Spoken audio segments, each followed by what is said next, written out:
Tucker Carlson continues to draw fire from pro-Israel conservatives after interviewing Nick Fuentes nearly 2 weeks ago. This story is not letting up.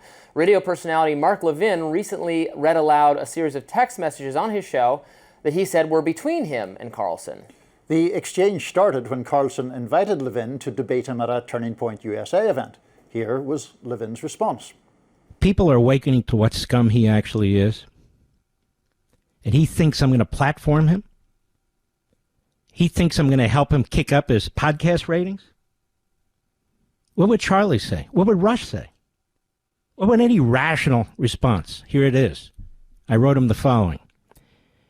My family and I want nothing to do with you. What you've become, your vile libels against my faith, millions of Christians, and in my view, what you seek to do to our country. There's nothing to debate. You're a Nazi promoter. Levin was heavily criticized by supporters of Carlson for those comments, and even some on the left backed up Carlson. Young Turks founder Cenk Uygur wrote on X, "This is unintentionally hilarious. Levin says Tucker's podcast is sinking and he's desperate.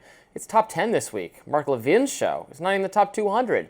Says he won't platform Tucker Carlson. Mark missed the memo. You're not in charge anymore, bro. He's platforming you." Meanwhile, fellow conservative commentator Ben Shapiro has also been at odds with Carlson over the platforming of Fuentes. Here was Shapiro debating Megyn Kelly on her show last Friday.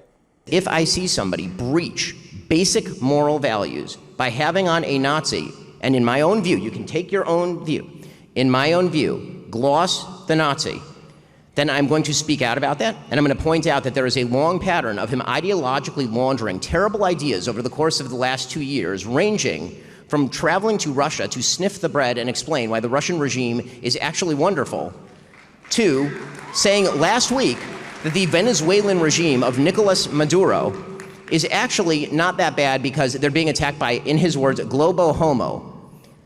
Tucker's made the point, I'm not going to here to be Tucker's defender, but he's made the point that Maduro is culturally conservative. Who gives a shit? The guy's a communist dictator. I thought Ben Shapiro did pretty well in that appearance with Megyn Kelly. Much better than the kind of line that Mark Levin is adopting. Again, he was using that, I'm not going to platform you language. The problem, conservatives have associated that language with liberal cancel culture shutdown people. So to hear them now appropriating that and saying, well, we're going to not platform someone, that will persuade no one on their own side because they have already conditioned the right to be against that kind of thing. Don't say you're not platforming someone on the right you disagree with. Say you disagree with them, and you're happy to hash that out. I think Ben Shapiro would be happy to argue about it. Maybe Mark Levin doesn't want to do it. He doesn't have to do it, but don't use that, well, I'm not going to platform him, blah, blah, blah. Just don't say it that way. Ben Shapiro is making more, I think, salient points about what he dislikes about how Tucker has gone about these interviews. I agree that the interview with Putin was too soft. It was nonetheless interesting and worthwhile, and I think harder to challenge someone like that because of the language barrier, frankly. Fuentes should have just been challenged harder. I would not say do not platform him. I don't use the language do not platform X. But if you're going to do it, you should do it with some kind of pushback. And Tucker also had on somebody who denied that the Nigerians are killing anyone or that anyone's dying in Nigeria or something like that, which is also just ludicrous. So yeah. Tucker's up against a lot of people on the right now, and I'm not sure who's going to win this fight. Yeah, I mean, it's curious. You're obviously much more familiar with the right or conservative ecosystem than I am. I'm watching it with some befuddlement because this row, this furor just seems to keep going on and on and on. Now, of course, I understand why bringing Nick Fuentes onto your very popular podcast is an issue, particularly if, as seems to be the consensus, Carlson didn't really challenge him in a serious enough way. I find Fuentes a loathsome character. The language of platforming or not platforming, I just personally ignore him, and I don't pay really any. I know enough from what I have seen him say about himself that for me I've no need or desire to know anything more about him. But I mean, he's obviously getting traction. One of the things that is not exactly a challenge for me in discussing it, but like someone like Mark Levin has views on the Gaza situation that I find, completely reprehensible as well, talking about, so-called Palestinians, implying that the whole thing is confected, right, or a very, very vigorous support for an Israeli campaign that I think has been just disgraceful and indefensible. So, but no one ever suggests he should be deplatformed for those sort of views, right? Well, right. Yes. So, that is a point I have raised too. Again, that makes no one unhappy. That makes no one happy because the people on the more on the non-intervention, the anti-interventionist side, again, which I associate my own views are much more on that side. They'll say, "Well, you're saying we can't platform someone like Nick Fuentes, or we shouldn't platform someone like Nick Fuentes because he has racist and anti-Semitic and anti-women views." But you are defending what has been termed a genocide, and we're supposed to platform you? Right. Why is supporting a genocide okay? Right. That's fine, but saying something racist is not. Now, I would just say you should neither be racist nor be for genocide, but the people on the other side will say, well, that's more confusing, whereas you're just like language of that black people are inferior and it's not even really a policy, it's just an incorrect belief we should not deal with, whereas how to sort out the Middle East is at least complicated. But sure. I am for having arguments over all these things. I don't think anyone should use the no platforming thing, but you should just challenge someone's views on Israel, challenge someone's views. And I think for the pro-Israel or pro-intervention faction, the Levin faction, the Ben Shapiro faction, I have advised them to just admit that the aid the U.S. gives to Israel is unpopular and should be, for Israel's own PR, should be gotten away with. We should, in my view, work to make the Israel issue less salient, and then there would be less agony on the right over how to handle this. Just stop fighting about it by having Israel be responsible for its own decisions, and the U.S. is not influencing them or directly responsible for them or giving the aid. I think that would be that's my middle ground option here, which satisfies neither side, because then I get attacked, and I have been attacked all week for weighing in on this at all on social media, which I'm not complaining about. It's not like, woe is me, it's fine, attack me, go ahead, I don't care. But I don't like to hear consistently that everybody thinks I'm wrong, but everybody thinks I'm wrong, because the pro-interventionist people want to maintain, and then some, the alliance and the military aid, and the anti-interventionist side wants stronger condemnation, but then also wants you to agree with that we can't criticize Fuentes for any of these other things he said. I'm like, well, I know that does become crazy at that point. Just say, I think you've laid out the specifics of the whole debate very well there. But as a practical matter, as someone who's much more familiar with the right than I am, do you think there is a legitimate danger to Tucker Carlson's career or prominence from this criticism, or does it actually sort of add fuel to his fire in your view? I don't know. Look, Tucker is a very interesting figure. He is well liked by people who he is friends with, and if you're on the right, or if you're in commentary in general, you pick a couple people that are your enemy, that you don't respect. You pick it for legitimate reasons, and then you say mean things about them. And then there are people who you sometimes agree with and sometimes disagree with, who you're not as mean to because you want to go on their shows and you want to have a good relationship. People have probably noticed that I don't say very nice things about Candace Owens because I think she's a moron and I don't respect her. And that's just the truth. I think she's been a grifter for 100 years, and she's held every position under the sun, and she says things that are obviously just wrong constantly about Brigitte Macron being a man. She has crazy theories about who really killed Charlie Kirk. Even though we have someone in custody who is motivated for plausibly left culture reasons, she has to imagine Israel did it or Erica Kirk did it or whoever did it. No guest slot on the Candace Owens show for you, really? I don't respect her at all, and she's awful. So, that's my perspective on her. But Tucker, who maybe agrees with her on some things, or a lot of things, I've always liked, and he gave me my first, people know this, he gave me my first real job in commentary for the Daily Caller. He was a great boss. He gave me great advice over the years. He put me on his show a bunch of times when he was on Fox News, and so I haven't shied away from saying when I disagree with him, but I like and respect him, and I disagree with some of the choices he's made, but he's been a good person to me. That's just the truth. And Megyn Kelly feels the same way about him. When she got ousted from Fox, she maintained very friendly ties with him. He was very loyal to her.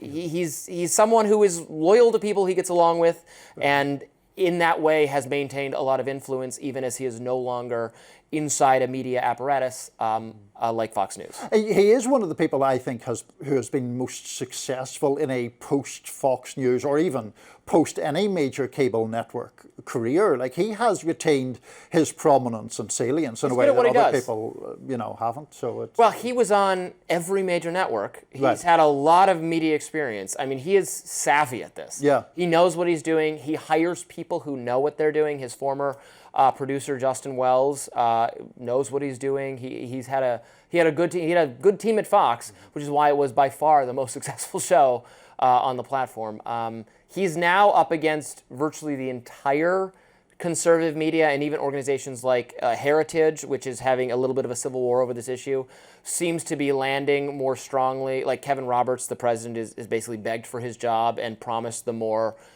pro-intervention or the not Fuentes, not Tucker side, that they can have whatever they want if they back him.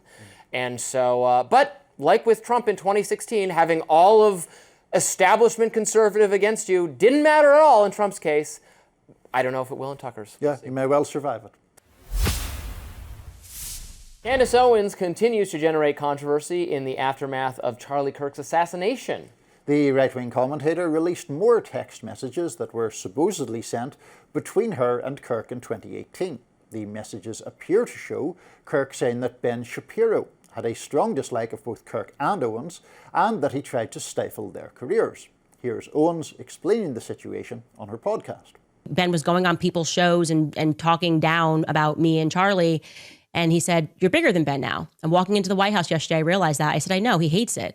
And he said, "We just have to treat him like noise. He wants you to punch down to him. His respect amongst movement fighters is quite low." I feel like that's relevant right now to what Ben's doing. He wants to egg on this fight because he's lost a certain bit of respect. Owen says she has hundreds more similar messages between her and Kirk going back many years, but some have accused the messages about Ben Shapiro of being fake. Frank McCormick says on X, after having ChatGPT analyze the images, I believe Candace fabricated them. Even older iOS versions used consistent design rules for spacing, heading, layout, and typography, none of which match this image. Together, these details show it isn't a real iPhone screenshot, but a digitally fabricated mock-up made to look authentic. But journalist Yashar Ali cautioned against those accusing Owens of faking the messages, saying, quote, "When you deny the authenticity of something put out by a media figure like Candace, you sure as hell better be right. And if you're not, then that it's something that just vanishes and gets lost in the mix. Candace will weaponize your attempts to debunk her to further radicalize her followers and recruit new ones who were previously on the fence." Meanwhile, Owens also sat down with CNN recently for a lengthy interview there. She reiterated her theory that Tyler Robinson, the suspect who is in custody for Kirk's shooting, did not kill Charlie Kirk. Here is Candace Owens claiming the FBI created fake messages of Robinson confessing to the crime. The feds are like on a computer, like typing it out back and forth. That's exactly what it is. The feds made up the text messages. But you don't have anyone from like the FBI telling you that, or law I have enforcement? leaks. Okay. Yeah. Has anyone leaked to you? And Tyler Robinson But has anyone said to you, even off the record, like, yeah, we faked these? I have very strong sources everywhere on both sides. Well, I look forward to seeing the evidence of Yeah, that. sure. Your favourite right-wing commentator, Robbie. I know. You love Candace. I'm going to sound like such a lib today. I thought it was a good interview. It was a CNN interview. I thought it was well done. Sure. The reporter knew her stuff and was polite. And again, just challenged Candace to say, okay, you're making a very strong claim, very bold claim. What is the evidence of this claim? And Candace has nothing. Honestly, those two accusations are very similar. I do not believe Candace put forth fake text messages with Charlie Kirk. I believe those are genuine. That would be an extraordinary thing for her to do, to fake text messages. I don't think she's doing that. Nor do I think the FBI faked the text messages that demonstrate the rationale for the shooter, who we have abundant forensics evidence was the killer. And again, Candace disbelieves that because she's a lunatic. But her messages with Charlie are sincere, I'm sure. It is not surprising to me that Charlie, who's a very close friend of hers at one point, and maybe until the very end, talked to her about, her media star had risen higher than Ben Shapiro's. That's true, and maybe that was something Ben was upset about. I think that's not what he's upset about. I think he's upset with the things she had to say. But it seemed like a genuine conversation to me. I don't think it's made up. I don't think people should try to use ChatGPT says it was fake. No, I don't believe that at all. But I also believe the text. People kept saying the Tyler Robinson text messages sound fake. They didn't sound fake to me at all. And then further in that interview, then Candace says, well, there's not timestamps or something, so that's how I know it's fake. And the interviewer was like, well, they're come from I can't remember if it's text or Discord, but whatever the format is, would not have had timestamps. And then Candace she's like, oh, I didn't know that. She's very nonplussed. It's a successful. It's not like a gotcha attempt. Right. It's just a correction of something she said that is wrong, that she has no response for, which is very characteristic of what Candace. We don't respect all that much, if you can't tell. Robbie's not in fact I'm not the a biggest fan. Candace I don't know. Owens I would be fan lying to you, guys. I know some people watching are probably a fan. I'd be lying if I said I held her in great esteem. I do not. A lot of these people in this kind of independent right or also left ecosystem, I disagree with a lot of what they do, and I find value in other things that they do. I'm forced to concede I don't find much value in what Candace is doing. It's frequently wrong. Yeah. Well, to that point, I mean, the CNN interview I thought was very good in just sort of exposing how shallow her claims are in the Tyler Robinson thing. It's basically just that thing that conspiracy theorists do, which is make a blanket assertion, i.e., the feds are making it up. The feds are inventing the text messages. And then you say, and what's the proof of that? And there isn't any. Right? There is no, it's just this, it's this mindset that takes whatever the official or establishment version of events is and just says, well, they must have faked that, without any supporting evidence for that assertion at all. Which of course brings us to, like you say, the text messages and all that. I've no idea. I think that the whole ChatGPT analysis is like a modern updated version of what happened. You remember the whole Dan Rather, George W. Bush thing, and it was like whether a certain typewritten letter would have been written in this font if you had a It's like body language analysis. Yeah. It's the pseudoscience. Yeah. It's not. It's not. And it would be foolish. I mean, even for someone who's as much of a sort of professional controversialist or provocateur as Candace Owens is, it would be very bizarre to fake text messages with someone who was revered by the conservative movement while alive and has become even more so following his killing. Yeah, I don't think she's faking messages. I think she's making claims that are deeply disrespectful to Charlie's memory. I mean, I think it's a little gross anyway to take someone who is dead and can no longer speak for himself and to be sharing, maybe selectively sharing messages with this person and trying to say, oh, this proves my point. Right. I mean, I think that frankly is ghoulish behavior, and you should not do that. Yeah, he can't speak for himself, and so you should let it be. And to gain a sort of foothold or advantage in this ongoing feud she has with Shapiro, right? That's the general purpose. And again, she's making, it is to advance a claim that is false, that he was, to put out the idea, if she doesn't say it, I don't know if she's said it in exactly these words, but to create confusion and create a suggestion that some force killed Charlie Kirk that was Israel or Israel adjacent or was some, and it's being covered from you and concealed from you, when we have a suspect in custody who it is overwhelmingly likely committed the crime and whose rationalization, I'm sorry it's that neat for you, you don't want it to be neat, but it is, who has a articulated rationale that makes sense. I'm sorry, because sometimes the government does mislead us. And then people say, oh, you just trust everything the FBI says. No, I don't. And I've done radar after radar on this show about, for instance, the case of the Gretchen Whitmer, kidnapping plot, bad conduct in my view on the FBI's part.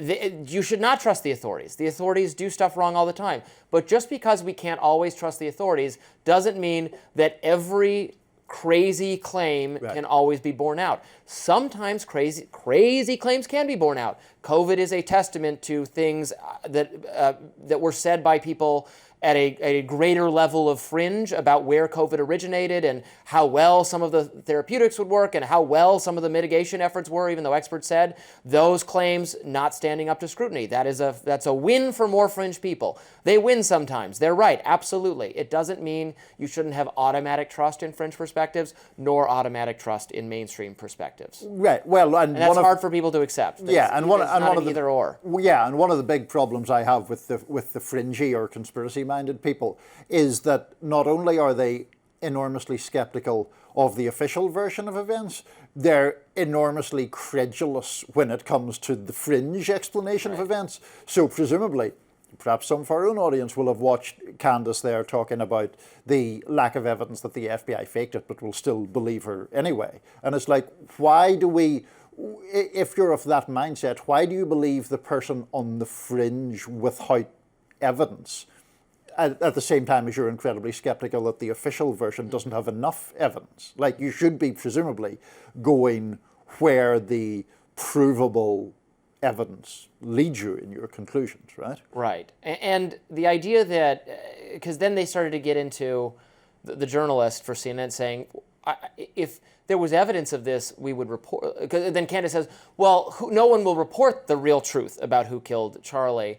And the journalist is like, don't you think I would be all over that story if there was some evidence? That would be a Pulitzer Prize Pulitzer Prize winning story if I could prove that the FBI had set someone up to protect. Well, I mean, I think Candace's suggestion is Israel, right? Right. If you think about that for 5 seconds, it falls apart. Of course, they would want to expose that. Yeah. Anyway, caged one and put it in his cabinet, a rabid dog in his cabinet. Put a collar on my cousin RFK Jr. and has him there barking. I mean, when he's not making infomercials for Steak and Shake and Coca-Cola, he's spreading misinformation and lies that are leading to deaths around the country. There's a measles outbreak in America right now, higher than it's been in 40 years as a direct result of what he has done. Jack Schlossberg, the grandson of former President John F. Kennedy, slamming his cousin, RFK Jr., over his policies as Secretary of Health and Human Services. There's a little bit more of what he had to say. I don't think there's anything anyone can do to change what JFK, my grandparents, my mom, my Uncle John stood for. Nobody's that powerful. But RFK Jr. is a dangerous person who has making life and death decisions as Secretary of Health and Human Services. And you don't just have to take my word for it. Now we have an actual record to go on. He has cut a quarter of the people who work in his agency. He fired all the vaccine experts on the panel and replaced them with anti-vaxxers. He's cutting funding for life-saving research, cancer patients, giving them their last hope. Schlossberg making those comments as he has announced that he plans to run for Congress in New York. He joins an already crowded primary of Democrats looking to fill Jerry Nadler's seat after Nadler announced in early September that he would not seek re-election next year. But Schlossberg doesn't just have harsh words for his cousin. He's also made a name for himself in recent years as a vocal critic of Trump and seems to have made that criticism a cornerstone of his campaign. Take a listen. The president has made almost $1 billion this year.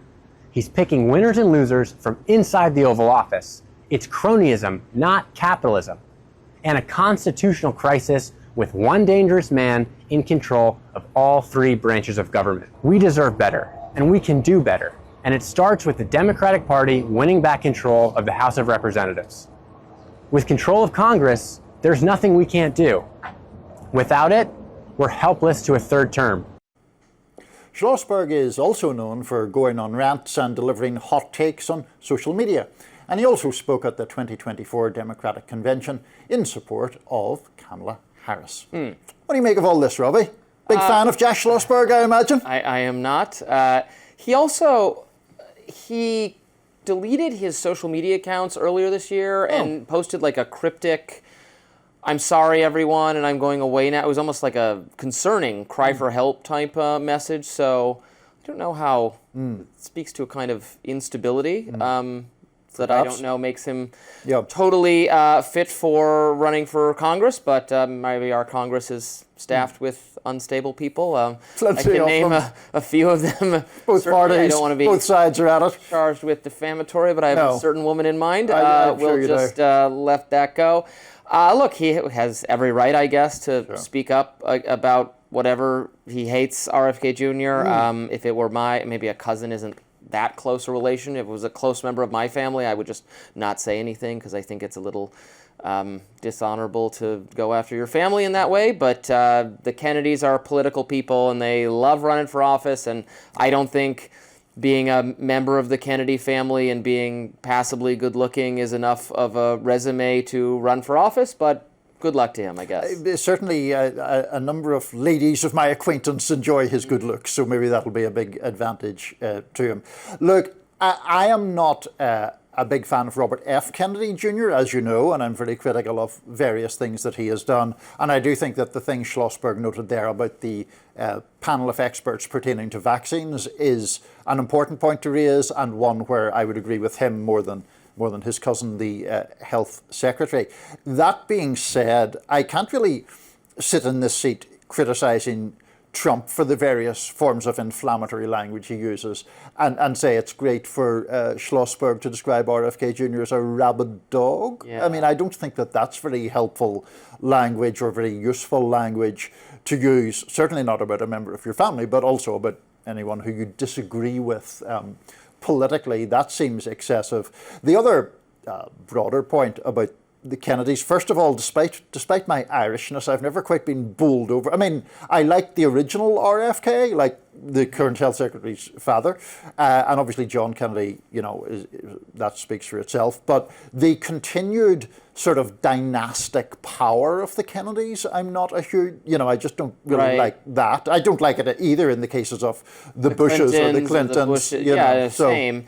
And I thought that fever was kind of breaking, but the Kennedys are coming back into prominence in some way. Right, because at one time a few years ago, didn't they not have anybody in elect office for the first time, like ever? And now Mr. Schlossberg is trying to correct that, I guess. I mean, they're a family. For a while, they were the closest thing we had to a royal family, and they were beset with tragedies much like the royal family of England. Yep. That was compelling from a storytelling standpoint and a sympathy building standpoint. A lot of really awful things have happened to this family. It is noteworthy. It's unlikely and unusual how many tragedies they've endured, from JFK and RFK both being assassinated, dying tragically, other accidents that have plagued members of the family. Chappaquiddick and all that. Right, that. So I get why people find them compelling. There was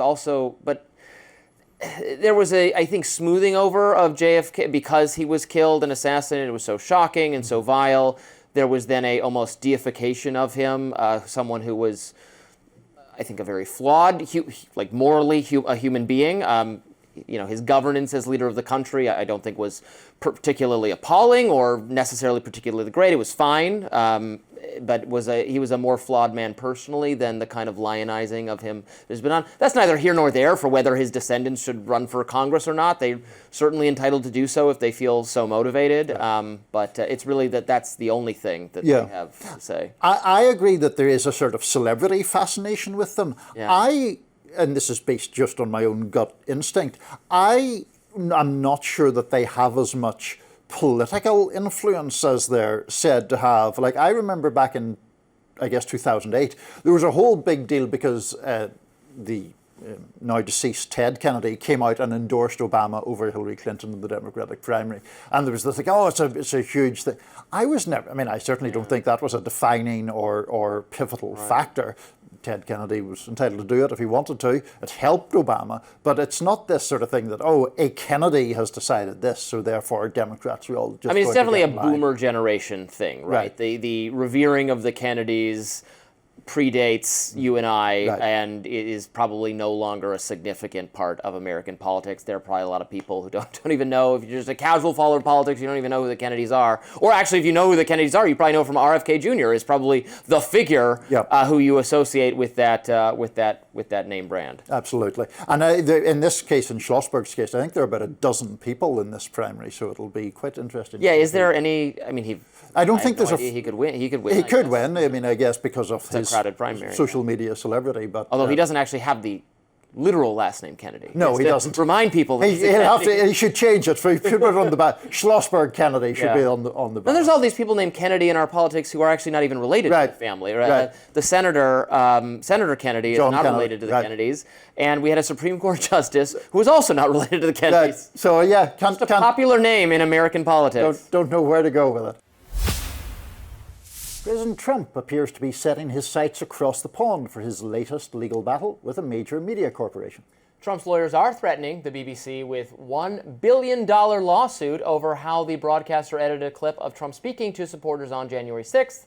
Here's a look at the clip in question obtained by the Washington Post. We're going to walk down to the Capitol, and I'll be there with you, and we fight. We fight like hell. And if you don't fight like hell, you're not going to have a country anymore. Now, for comparison, here's the original clip of that part of Trump's speech. We're going to walk down. We're going to walk down anyone you want, but I think right here we're going to walk down to the Capitol. And we're going to cheer on our brave senators and congressmen and women. And we're probably not going to be cheering so much for some of them.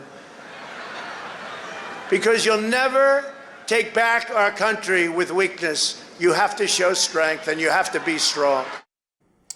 The part where Trump encouraged his supporters to fight like hell didn't happen until nearly an hour after his initial remarks telling them to walk down to the Capitol. The BBC documentary also did not include a part of the president's speech where he said he wanted them to march peacefully and patriotically. For those reasons, Trump's legal team is accusing the BBC of defamation. Following criticism of how the speech was edited, the BBC says its CEO of News and its Director General both resigned on Sunday. In a letter to British lawmakers, the BBC's chair writes in part, quote, "We accept that the way the speech was edited did give the impression of a direct call for violent action. The BBC would like to apologise for that error of judgment. I will personally ensure that the BBC continues to take the necessary actions in the future to ensure the BBC retains the trust and confidence of the public we serve." The broadcaster has faced widespread backlash for how it handled the documentary, but some lawmakers are raising concerns of the implications of Trump's potential lawsuit. Ed Davey, who's the leader of the UK's Liberal Democrat Party, writes on X, "It's easy to see why Trump wants to destroy the world's #1 news source. We can't let him. The BBC belongs to all of us here in the UK. The Prime Minister and leaders from across the political spectrum should be united in telling Trump to keep his hands off it." The letter sent by Trump's lawyers is demanding that the BBC retract the documentary by this Friday, or else they will sue. A BBC spokesperson tells The Hill the corporation is reviewing the letter and will respond in due course. I see Trump's point. I think having the fight like hell line, right, is the line in the speech that comes the closest to, is the one that people making the incitement argument will cite. That's the thing he said that evokes fight like hell, that evokes doing something violent.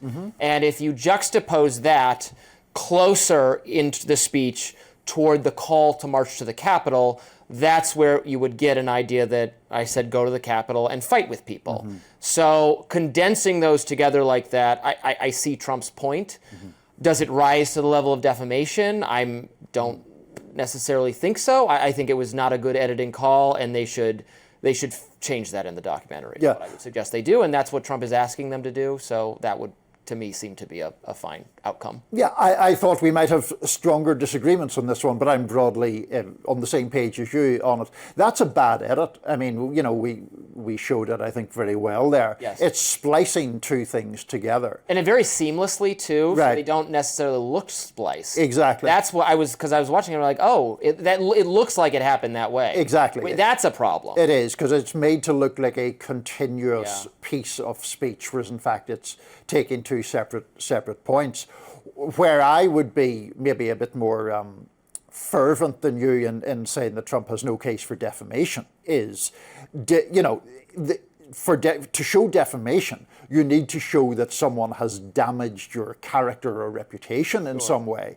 Trump was, when he was impeached for the second time, was impeached for incitement of insurrection, a charge in which 10 members of his own party in the House voted for. He was later acquitted by the Senate.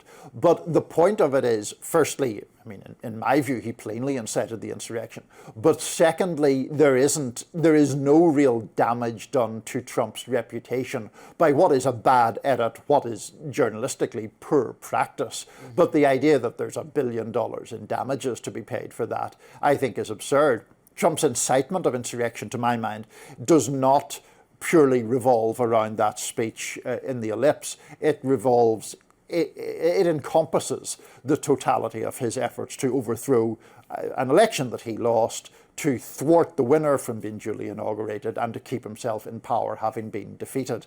And he obviously wanted his supporters to try to thwart that whole process. So I don't think there's any damage to Donald Trump's reputation done, but I don't think it was good journalistic practice on the part of the BBC to edit that clip. We agree on that part. I mean, the reason I was supportive of impeaching him for essentially conduct unbecoming of his office. I think how he behaved was inappropriate for the President of the United States. I did not agree with, and my this is the view of my colleague at Reason, Jacob Solom, who writes very expertly about constitutional legal issues from a libertarian perspective, and like what I'm saying, supported, I believe, in an impeachment proceeding, but not for incitement, on the grounds that just the kind of warlike rhetoric, the fight like hell.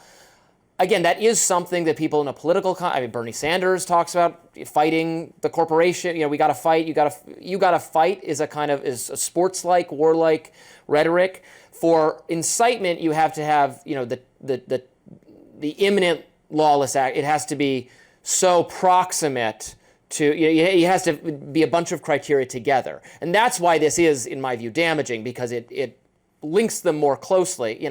If I say we should overthrow the government, I'm not saying anything unconstitutional. If I start adding character to that plan about when we will do it and how we will do it and who we will harm and who will be involved, then I take myself out of the domain of speech that is protected by the First Amendment. General calls for violence are protected. General calls for uprising and so forth are protected. It's when it becomes specific and there's a time, place, and manner, and there's all these things, then you move it into not protected speech. And so by condensing them in that way, I think they get you closer to it. I would argue that the context in which Trump made that speech gives that specificity to it, in the sense that you are in front of a crowd who you have revved up with false allegations of election fraud, and said that, I believe the direct quote is, you won't have a country anymore unless you fight. And that, I think, when you're in that circumstance, when people are close to where we are and going to the Capitol, I think that does pass that bar.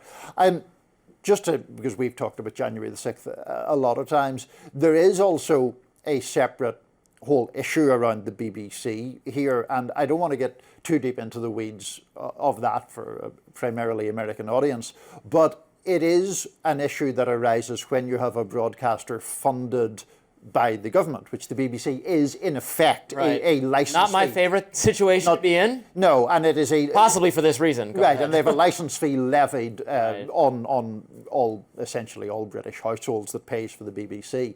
Then there's now this whole added controversy, because now on the board of directors of the BBC, there's a former communications chief for the British Conservative Party. And people of a more liberal disposition would say, well, this guy wants to sort of bring down the BBC. He was involved with GB News, which is a sort of Fox or OAN-like channel in Britain. And so there's always, the argument about political interference in the BBC has gone on for years and years, but this really seems to have brought it to a very sharp head, even though I would argue certainly when I was younger, the BBC was an absolutely outstanding journalistic institution, in my opinion. Well, I make appearances on them every couple of weeks, and I enjoy doing it. And actually, the last time I did it, they brought in a DC correspondent in the midst of my hit, and it was you. It was like rising for the BBC, for a British audience. That was unusual. I got on to do this BBC hit, and then, as you know, you hear the discussion immediately before you, and it's like, that's Robbie's voice. What's going on here? So we were well represented in the British media, at least. All the fun we're having. Democrats on the House Judiciary Committee say that convicted sex trafficker Ghislaine Maxwell is planning to ask President Trump to commute her federal prison sentence. That sentence is set to run through 2037. Now, this morning, the committee's Democrats sent Trump a letter telling him that the information they've received shows that, quote, either Ms. Maxwell is herself requesting you release her from her 20-year prison sentence for her role as a co-conspirator in Jeffrey Epstein's international child sex trafficking ring, or that this child sex predator now holds such tremendous sway in the second Trump administration that you and your DOJ will follow her clemency recommendations.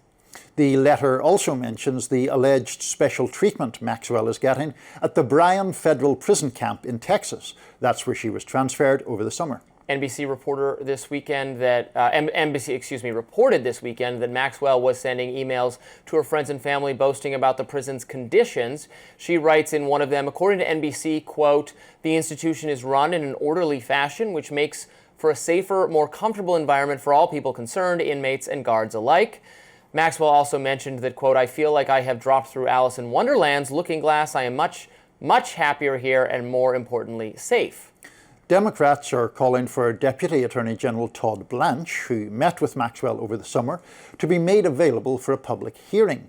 They want to ask him questions about the use of law enforcement resources and address any, quote, potential exchange of favors. One of Maxwell's lawyers, David Oscar Marcus, told NBC News in response to their reporting, quote, that's tabloid behavior, not responsible reporting. Anyone still interested in that kind of gossip reveals far more about themselves than about Ghislaine. It's time to get over the fact she is in a safer facility. We should want that for everyone. I actually fully agree with that. It wasn't like they boasting that they're giving her chocolate sundaes all the time or something. She's saying she feels safer in the conditions. I am glad that she feels safer. I hope that everyone in prison feels safe. I mean, maybe I'm the bleeding heart liberal here. I don't think, I absolutely believe there are people who need to be in prison, and the purpose of prison is to keep us safe from them.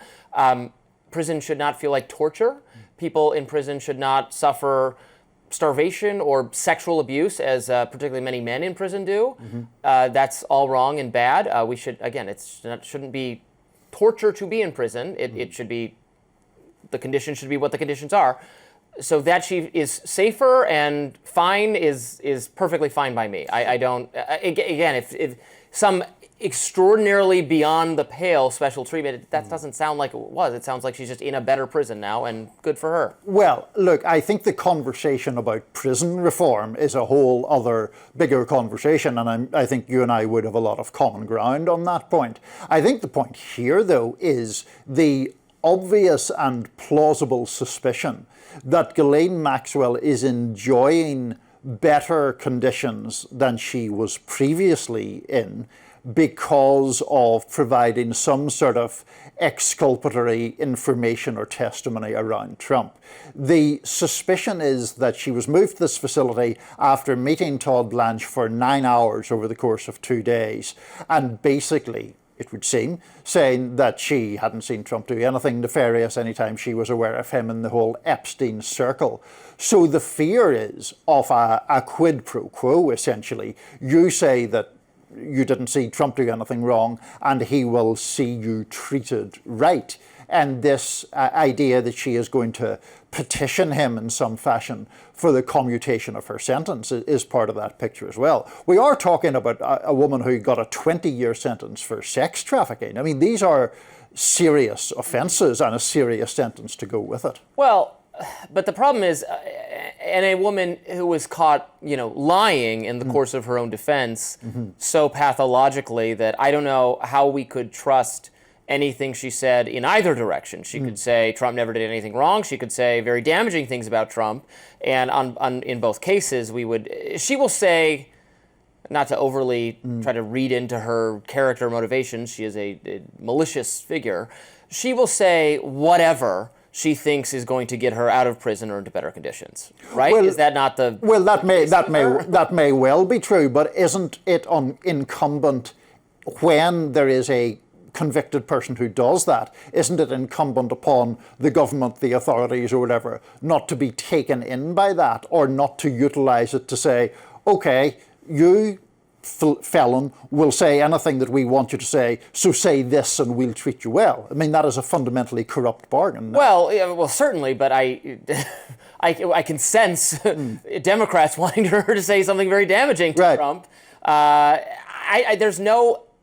There's no evidence that Trump was involved in or aware of anything pernicious involving Jeffrey Epstein.